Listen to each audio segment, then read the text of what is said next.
और यूपी के मुख्यमंत्री योगी आदित्यनाथ कुछ कह रहे हैं, सुन लेते हैं। कम हुए हैं टेस्ट एंड टेस्ट ट्रीट की इस मंत्र को अपना करके हम लोगों ने इसी कार्यक्रम को आगे बढ़ा करके इस दौर यानी प्रदेश देश के अंदर सर्वाधिक टेस्ट करने वाला राज्य है। आज 4.5 करोड़ टेस्ट कर उत्तर प्रदेश अपना पूरा कर चुका है और ये एग्रेसिव कैंपेन इस दिशा में उत्तर प्रदेश के द्वारा प्रारंभ निरंतर चल रही है। पहला कोरोना पॉजिटिव जब यूपी में आया था तब हमारे पास टेस्ट की सुविधा नहीं थी। आज 2.5 से 3 लाख टेस्ट प्रतिदिन हम लोग कर सकते हैं। हमारे पास बेड्स नहीं थे। हमने फर्स्ट वेव में L1 फैसिलिटी के बेड की आवश्यकता थी, 1,16,000 तक उसे पहुंचाया था। L2 L3 की 23,000 तक हमने बेड्स पहुंचाए थे, लेकिन सेकेंड वेव में L1 फैसिलिटी के बेड की आवश्यकता नहीं थी, L2 L3 की फैसिलिटी की आवश्यकता पड़ी, तो हम आज 80,000 तक पहुंचा चुके हैं। फर्स्ट वेव में ऑक्सीजन की इतनी आवश्यकता नहीं थी, लेकिन सेकेंड वेव में ऑक्सीजन की आपूर्ति कई गुना ज्यादा बढ़ी।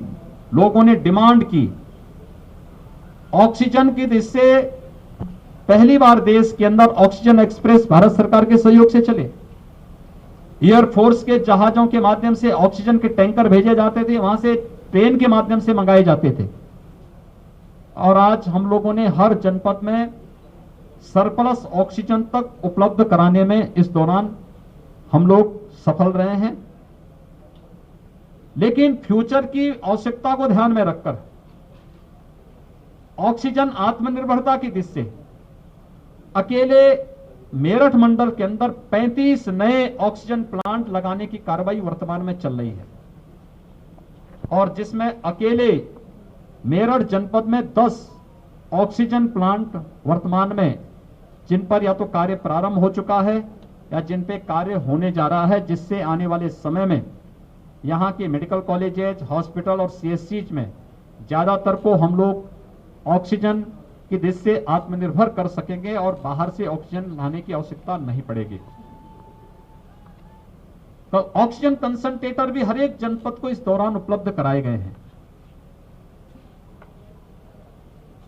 एक आशंका जो व्यक्त की जा रही है वह 2-3 चीजों को लेकर, एक गांव में इन्फेक्शन की दिशा से उत्तर प्रदेश ने 2 मई से ही इसके बारे में एक एडवाइजरी जारी कर दी, जिसमें निगरानी समितियां स्क्रीनिंग का कार्य कर रही हैं, हर लक्षण युक्त और संदिग्ध व्यक्ति को मेडिकल किट उपलब्ध करा रही हैं, उनकी सूची ICCC के साथ दे करके फिर ICCC से रैपिड रिस्पांस टीम वहां जाकर के एंटीजन टेस्ट करती है, उन्हें मरीज के लक्षण के अनुसार हॉस्पिटलाइज करना, क्वारंटीन सेंटर में रखना या होम आइसोलेशन में रखना, इन सब पर कार्य हो रहा है।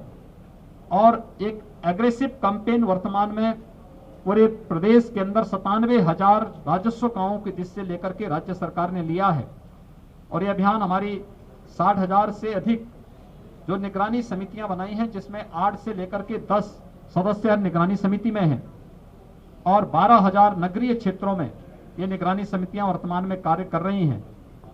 इसके माध्यम से हम लोग ग्रामीण क्षेत्र में भी कोरोना के संक्रमण से बचाव के अभियान प्रारंभ कर रहे हैं। युद्ध स्तर पर इस कार्य योजना को आगे बढ़ाने का कार्य किया जा रहा है। इसके साथ ही पोस्ट कोविड पेशेंट भी हमारे सामने आ रहे हैं। ब्लैक फंगस से जुड़े हुए कुछ मामले आए हैं। कल ही राज्य सरकार ने ब्लैक फंगस के लिए प्रदेश के अंदर एक क्राइसिस मैनेजमेंट ग्रुप हम लोगों ने बनाया है, जिसमें प्रदेश और देश के चिकित्सा विशेषज्ञों को रखा गया है। ये सभी ग्रुप इन सभी मुद्दों पर चर्चा करता है। सेकेंड वेव कैसे हम इसको फेस कर सकते हैं, थर्ड वेव में हमें क्या करना है, ब्लैक फंगस के लिए हमारी क्या रणनीति होनी चाहिए। कल उत्तर प्रदेश ने इसकी एडवाइजरी पूरे जनपदों में जारी कर दी है। इसकी लाइन ऑफ ट्रीटमेंट क्या होगी, क्या सावधानी बरतनी चाहिए, किसी भी पेशेंट के बारे में जो हाई रिस्क कैटेगरी पहले से पहले वेव में कहा जा रहा था कि मधुमेह से जुड़े, डायबिटीज से जुड़ा हुआ पेशेंट, उसको क्या सावधानी रखनी चाहिए, या हाई रिस्क कैटेगरी से जुड़े हुए लोगों को क्या सावधानी रखनी चाहिए, इन सभी को लेकर के कल एक व्यापक एडवाइजरी जारी की है और इसके लिए भी मुफ्त में उपचार की व्यवस्था हर एक जनपद में बनाने की कार्रवाई के निर्देश दिए गए हैं। इसके साथ ही वैक्सीनेशन के कार्यक्रम को आगे बढ़ाने और थर्ड वेव को रोकने के लिए भी राज्य सरकार ने अपनी व्यापक रणनीति बनाई है। 45 से ऊपर के लोगों को भारत सरकार मुफ्त में वैक्सीन उपलब्ध करवा रही है और मुफ्त में वैक्सीन उपलब्ध करवाने की इस कार्रवाई के साथ प्रदेश में अब तक हम लोगों ने 1.5 करोड़ लोगों को वैक्सीन हम दे चुके हैं। 18 प्लस में मेरठ जो कमिश्नरी है इसमें 50,000 यूथ को अब तक वैक्सीन दिया जा चुका है। वैक्सीनेशन का एक कार्यक्रम हम लोगों ने फेज वाइज 18 प्लस के लिए फेज वाइज प्रारंभ किया है। पहले 9 जनपद जो सर्वाधिक एक्टिव केसेस जहां थे पॉजिटिविटी ज्यादा थी उन पे किया, फिर सभी नगर निगमों में हमने इसको लागू किया।